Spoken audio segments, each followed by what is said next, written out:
So here's the question. How does a governor who got slapped with a 12-year jail sentence for stealing over $500 million shillings suddenly walk free? Like, we are talking about 588 million. That's enough to build a couple of schools, a decent hospital, and maybe even afford a Range Rover. But no, Waititu is back on a 53 million bond.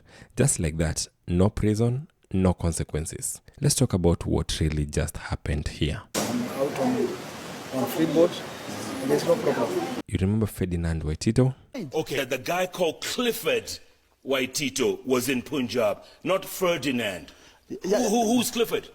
It's me. Huh? Yes. You're Clifford? Yes. Okay. Yes. So do people know you as Clifford? Some know. In fact, like now, my schoolmates in Dagoretti, they know that I was Clifford. Yeah, that former Kiambu governor, known for chaos, corruption charges, and the guy who said that people can actually build houses on riverbanks. Yes, that guy. Back in February 2025, the court finally caught up with him, found him guilty in a graft case involving shady contracts and fake companies. He was sentenced to 12 years in jail, or if you've got cash laying around, a fine of 53 million. For the former Kiambu Governor Ferdinand Waititu, he will serve a jail term of 12 years or alternatively pay a fine of 53 million shillings. Waititu was handed the sentence after being found guilty of tendering in Kiambu County in February 2018 when he was the former governor of the county. Honestly, people celebrated. It felt like finally the system was working. But of course, that feeling didn't last for long. So here's what went down. Waititu filed for a bond. The court said no. He tried again. They still said no. Then boom. On the third try, he got it. High Court Judge Njogona granted this bond for 53 million, pending Waititu's appeal. He has served only 5 months in prison after his sentencing back in February there, as you can remember. And he has been set free just now. No new evidence, no new argument, just new results. And everyone's like, what just happened? It's like you're watching a football match where one team is clearly winning and then somehow it loses in the last 5 minutes without any explanation. Now, here's where it gets suspicious. You see, this bond is coming just at the right time when President Ruto is trying to rebuild his image around Mount Kenya. You've all seen the stories. The mountain is not happy. Some feel betrayed, some are broke, and some just want the power back. So is it really a coincidence that one Central Kenya's loudest political mobilizer is suddenly back in play? Waititu has been rehabilitated, alafu aka-pledge allegiance yake to the power that is. Waititu ataimba tutam mpaka na mashimo hazitakiwi kuimba.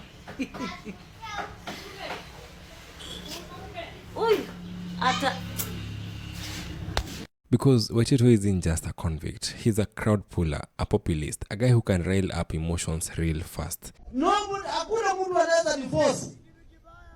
Kwa sababu mimi naogopa Mwenyezi Mungu na ujimoto peke yake. Duniani hii. Hiyo peke yake. Mimi, Mungu na ujimoto.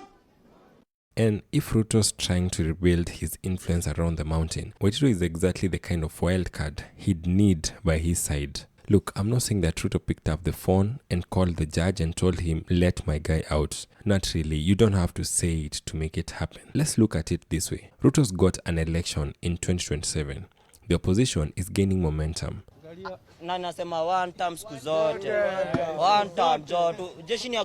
Kalonzo, Karua, Matiang'i, all are circling, while some of his own MPs in Mount Kenya are not loyal. Then enter Waititu. Yes, he is damaged goods, but he's also loud, loyal if needed, and he knows how to spin a crowd. If you're trying to disrupt opposition rallies or shift local politics, freeing Waititu might actually be smart politics.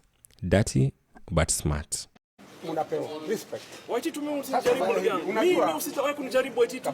Don't try me. No. Wewe usione hata usinijaribu. Mimi pia. Ai, kwani mimi unafikiri ni nani? Mimi ndiko wapi kweli chao unafikiri na wewe? I think he used to smoke a lot of bangi when he was an MP. I'm a witness to this. We used to go to a certain toilet there. We used But Governor, that's not fair. We used to smoke a lot of bang with this guy. In fact, he was hiding bang in the socks. Like Governor, this. you can't say that on live He TV. rolls so We many... don't have evidence. I have. We don't have. I'm a witness. I used to smoke with him. Okay. But me, I'm not smoking anymore. Him is still smoking as the governor of Kiambu. Also, let's talk about the courts. Because remember, the same courts denied this man bail twice. Now, same system suddenly says yes. Kenyan courts are supposed to be independent.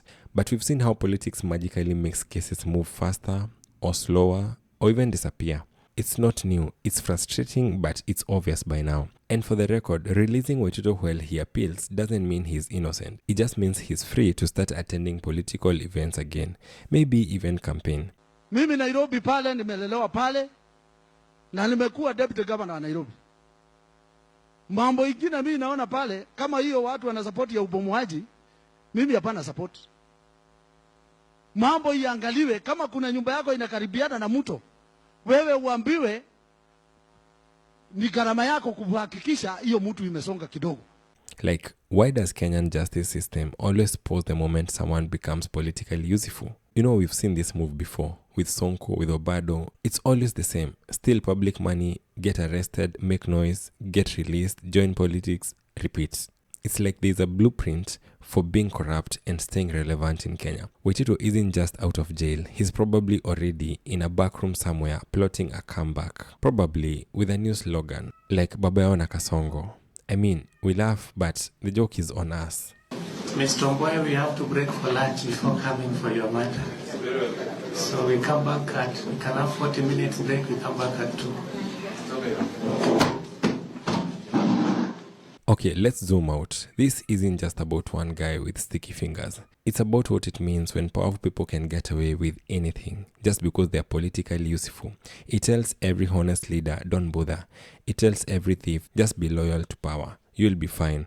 It kills trust in the courts, in politics, in democracy. And if Ruto is building a team for 2027 using characters like Waititu, it says a lot about what kind of campaign that's going to be. Spoiler, not one based on integrity, of course.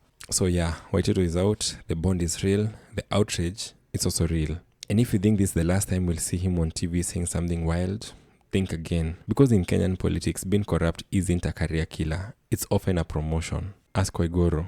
So if you made it this far, shout out to you. Please drop a comment and tell us, do you think Waititu release was justice or just politics? And if you want more stories like this, of course, make sure that you hit the subscribe button.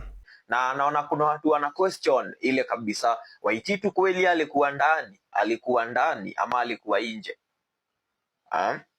Si unajua kuna ile picha fulani nilikuwa nimecheki ati ya kwa mahali anafanywa transplant wasema ndani yako ndani. Even ndio kuko. But sasa hata ile kitu important sasa ya kuangalia, now that Waititu ni politician, nafaa kuangalia move zake sasa ni gani. Unajua by the time anaingia ndani, yeye alikuwa ni mtu wa Gachagua. So by the time ametoka, inafaa tujue sasa ni the same Waititu ama Waititu amebadilika sasa. Ameenda pande ya amri jeshi. Mazenyi mnachekiaje? Of course si kitu fiti jo vile ameachiliwa. Kama ni kukaa ndani, mazee unakaa ndani, unanyongwa na hiyo system. But sasa huyu ananyongwa na system gani na yeye pia kwa hiyo system? Ni kunoma hivyo jo.